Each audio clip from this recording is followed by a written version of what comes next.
From our studios in Norwood, Massachusetts, I'm John Roberts. I'm Radek. This is the IMC Report. Today we're talking about icing.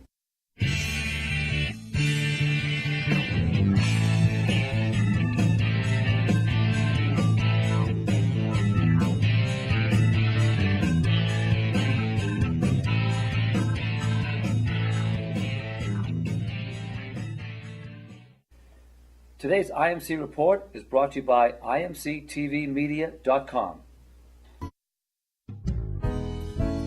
Hello and welcome to IMC TV Media, a new media marketing company. With IMC TV, you can communicate directly, efficiently, and affordably with your customers. How about customer testimonials? Get them where people can see them. Want to explain your product more visually, more clearly?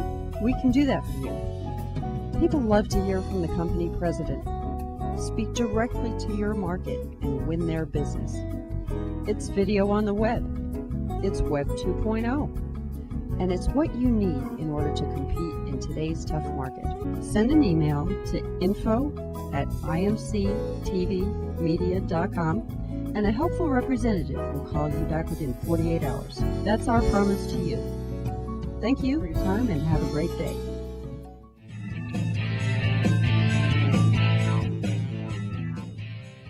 Welcome back. Radek, how much is too much ice? Is there an answer for that? No, it's not. It's all personal feeling. I mean, too much ice for me personally is whenever I do get ice, and I was in some serious ice conditions. And let me tell you, it's too much ice would be at the point that you don't get out of it. So really, nobody really knows. Well, right? the only ones that would know are not here to tell us. Yeah, exactly. And does it happen fast or slow or either way? it all depends on the conditions you're in. So when you are in severe icing conditions, it's going to accumulate very quickly, and actually what you are going to put there as light, moderate, and severe ice, it's not based on how much ice you have. It's based on how quickly that ice is going to accumulate. And what exactly does ice affect on an aircraft? Why is it so dangerous? See, people say you will read in the books that it will affect all kinds of things. I say it simply is going to affect primary lift.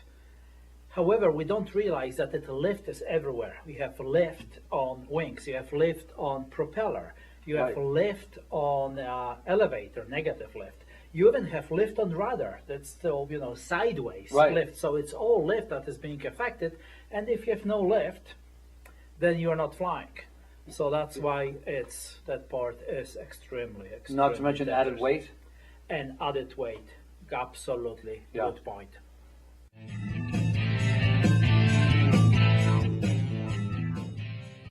So should we get into icing conditions on purpose? I think it'd be a great idea because in my primary training, they seem to train us for everything, but it's almost like they spend a lot to try to train you how to avoid it. Exactly. I mean, instrument training, you train purposely to be in the clouds, and if possible, instructor will take you in the cloud. Here, they teach you to deal with ice, but nobody really takes you in icing conditions to show you how it looks. So it would have to be in a very well-defined situation when you could experience just trace ice and very quickly get out of it. It's really not the easiest way, and it's still a very controversial thing of whether instructor should take student in non-icing conditions. Actually, non-icing, that's a totally different definition. Right. It's reported by aircraft. Tell me, what do you think a complex simulator like the one we have here, the Redbird at Norwood, would be a way to kind of get an idea what it's like on aircraft performance? I don't. I tried that, icing conditions in Redbird. It will do some mechanics of it, so it will teach you procedures, but it's really unpredictable. Right. It's so different that it doesn't compare to real life. Like we said before, how much ice is too much ice. Each situation is going to affect airframe differently, and there is no way to replicate that part partly the same, at least. That's been my experience. Maybe there are somewhere, simulators that would do much better job, but I don't really know about them. So if you experience ice, should you panic?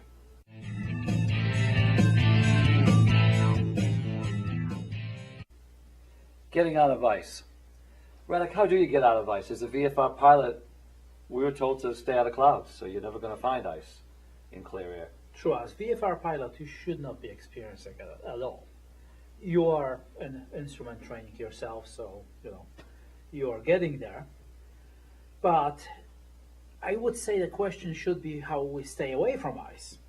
And that one is done by getting good weather briefings. So many pilots, so many I've seen out there, they just look at very localized weather reports. Right. Literally almost look out the window, or somebody told me not that long ago I got weather in the cockpit, so I can look at meters. You have to see the big picture. You have to see where things are, what is happening, and then you will know where is the weather to get out of ice. Right. My first instinct would be, what do? Do you make a 180? Do you climb? Do you descend? You're starting to get a little bit of ice. See, 180, it's more for VFR pilot to get out of clouds. Right. Okay, if you just got it.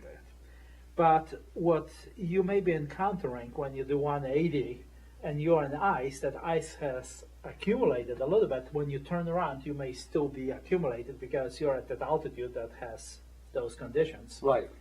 That will generate ice. So I don't think 180 would be a good way, but definitely getting out of it. It could be up, could be down. That's what puzzles me, because in general it gets warmer as you go lower. But I've heard that not always. Sure, yeah. But not always. that's part of Could getting be- a great briefing. If I'm just, if I know that warmer temperature it's higher, I'm definitely climbing. That's, yeah. But most of the time, it is correct. You will go down, not only because of the temperature, but also because you'll be getting out of the moisture. Right. You want to get out of the clouds. Yeah. But there is really no predefined, like we were talking before, anything with ice. There is really no predefined situation. It's everything different. So you're saying a weather briefing is about the It's best key. weapon you It's have. absolutely. Yeah. From our studios in Norwood, Massachusetts, this has been IMC Report. Thank you for watching, and fly safe.